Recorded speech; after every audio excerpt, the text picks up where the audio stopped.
Lo primero que quería transmitiros es que, aunque la traducción sea fácil, Big Data no son datos grandes. No se trata solo de tener mucha información. Se trata de aprovechar esa cantidad de información que tenemos para extraer de esos datos almacenados información diferente, ser capaces de formular predicciones, de identificar patrones que con el análisis clásico que venimos haciendo de los datos, hasta ahora pues, no teníamos incorporado de esa manera. El término de Big Data, por tanto, tiene un concepto, o se asocia a un concepto de inteligencia de datos. Analizamos los datos y esa gran cantidad de datos de otra manera para sacar conclusiones distintas. Pasamos de una fotografía, de una estadística, a predicciones matemáticas, a modelos predictivos. Podemos ser capaces de saber lo que puede ocurrir si analizamos los datos de otra forma. Para hablar de Big Data, pues, se cumplen una serie de elementos, lo que se llaman las 5 Vs, que seguro que vais a entender perfectamente. Efectivamente, Big Data tiene que partir de una cantidad importante de datos, de un volumen importante de datos, que además se generan con muchísima velocidad y que además proceden de fuentes que habitualmente no miramos, o desde el análisis de los profesionales de salud, o de la investigación clínica, o de la investigación epidemiológica, no recurrimos a esas fuentes. Esto es una ventaja, pero también una posible dificultad, porque ante tal cantidad de datos y fuentes tan diversas, tenemos que estar seguros de que esos datos son veraces, son fiables y que además tener muchos datos y de esta manera aportan un valor añadido. El hecho de tener muchos datos no quiere decir que los aprovechemos de una forma útil, es decir, tiene que aportar un valor añadido. Este concepto, que es bastante innovador y que es verdad que transforma un poco la forma en que nos hemos aproximado al análisis de información, pues estamos seguros de que nos va a aportar una forma de trabajar y una forma de predecir diferente. Porque hasta ahora hemos trabajado con buenos resultados, con visiones de este tipo, ¿no? Podemos saber la frecuencia, la evolución, por ejemplo, de la diabetes pues, en diferentes partes del mundo. Podemos saber también cómo se distribuye, y es otro tipo de análisis que hacemos con frecuencia. ¿Cuál es la distribución, por ejemplo, de diabetes? Esta es una foto de nuestra comunidad, de personas con diabetes por edad o por sexo. Podemos saber incluso tendencias temporales, cómo se comporta una determinada complicación, por ejemplo, la evolución de la cetoacidosis durante un periodo de tiempo en una comunidad. Podemos comparar los resultados de tener o no tener una enfermedad, o podemos analizar cómo evoluciona una cohorte, es decir, un grupo de pacientes a lo largo de un periodo temporal. Y esta es la forma en que tradicionalmente pues, nos hemos aproximado a responder preguntas que nos parecían relevantes desde el punto de vista de la investigación en salud.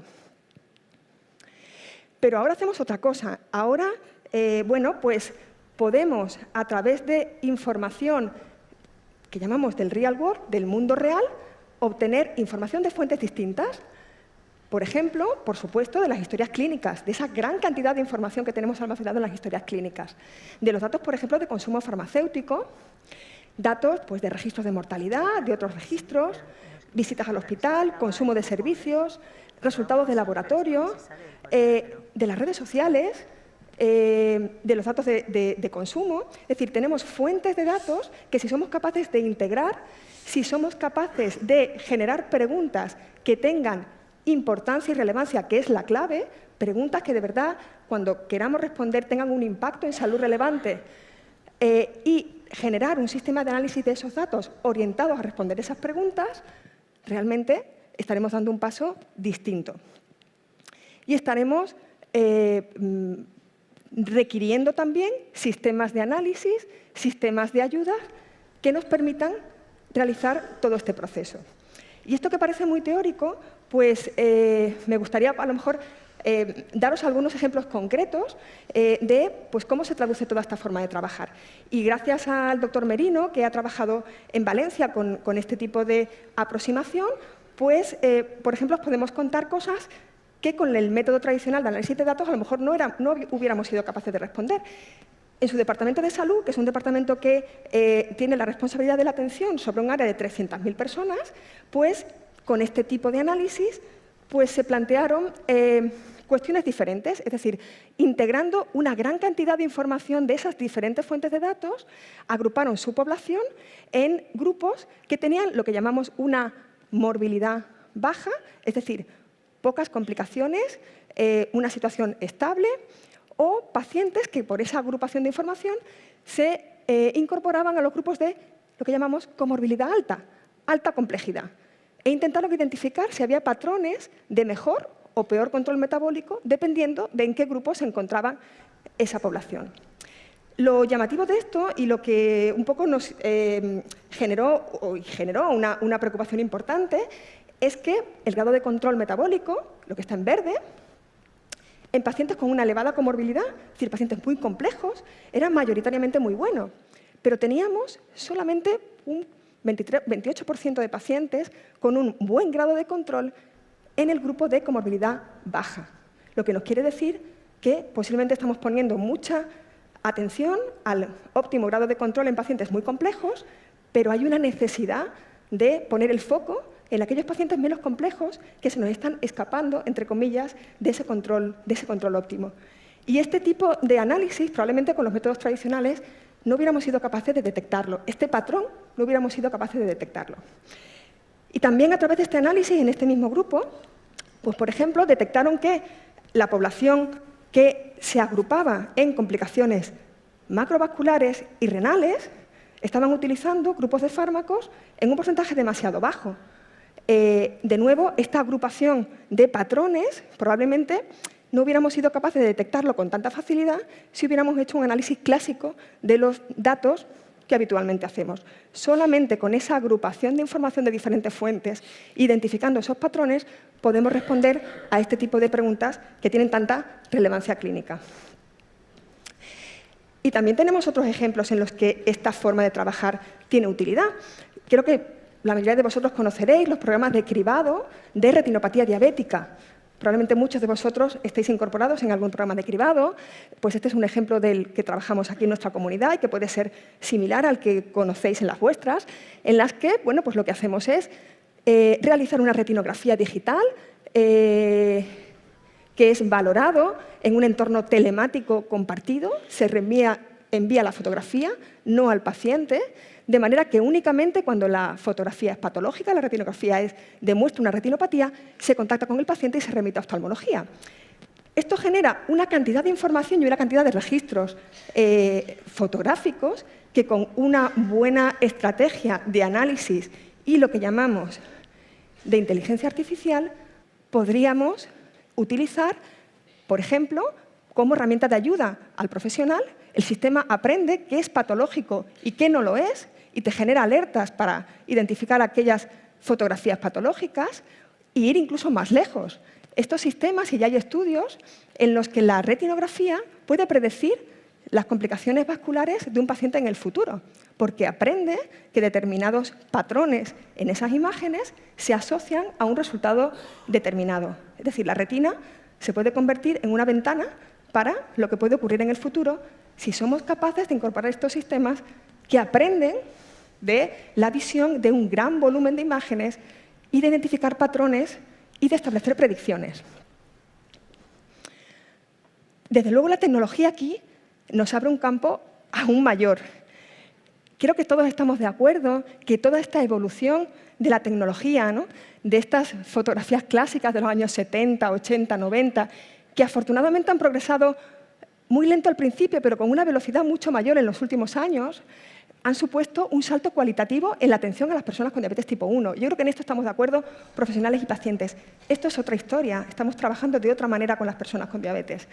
Pero además ofrece una oportunidad para la innovación y una oportunidad para esto que estamos hablando, para el Big Data, porque cada uno de estos dispositivos genera una cantidad de información tan importante que si somos capaces de analizar, digerir y responder a preguntas clínicamente relevantes, estaremos aportando mucho más aún a la atención a las personas con diabetes. Primero, porque nos ofrece la posibilidad de utilizar, o sea, de compartir esa información en la nube, ¿no? De manera que esa subida automática de datos e informes permite un acceso a esa información tanto para los pacientes como para los profesionales. Y esto es una oportunidad para generar conocimiento y es también una oportunidad para implementar de verdad, para generar de verdad modelos de asistencia distintos. Yo siempre digo que con tecnología del siglo XXI no podemos tener estructuras organizativas y de asistencia de los años 60, ¿no? Algo tendremos que cambiar también en la forma que atendemos a las personas con diabetes cuando utilizamos tecnología tan innovadora como esta, ¿no? Y creo que esto es una oportunidad real. Y además nos permite, pues, por ejemplo, hacer cosas que pues, hace a lo mejor algunas décadas no éramos capaces de hacer. Por ejemplo, podemos comparar si los resultados, en este caso son resultados de los sistemas híbridos de asa cerrada, 670G, si los resultados en vida real de los pacientes usuarios de estos dispositivos se parecen o no a los resultados que conocíamos de los ensayos clínicos sobre un volumen de pacientes muy seleccionado, muy seguido y con una serie de resultados concretos que a veces nos generan dudas de si coincidirán o no con los resultados reales en práctica real. Este tipo de aproximación, esta información en la nube sobre un volumen grande de pacientes y a una gran velocidad, nos permite responder preguntas como esta, ¿no?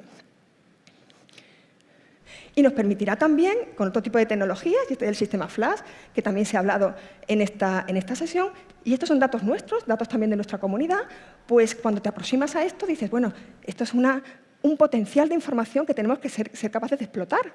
En nuestra comunidad tenemos pues más de 3.200 personas usuarias de este sistema, lo que generan pues cada día casi 4 millones de datos y más de 50.000 variables que tenemos que ser capaces de incorporar a nuestros sistemas de información para, integrándolo con otros, responder de nuevo a preguntas clínicamente relevantes. Y eso es lo que hemos intentado, pues, con mucha humildad desde nuestra comunidad, para ser capaces de integrar esta información que se genera diariamente, derivada del uso continuo de los pacientes en su vida diaria, a el resto de variables y de información de la que disponemos en nuestras historias clínicas.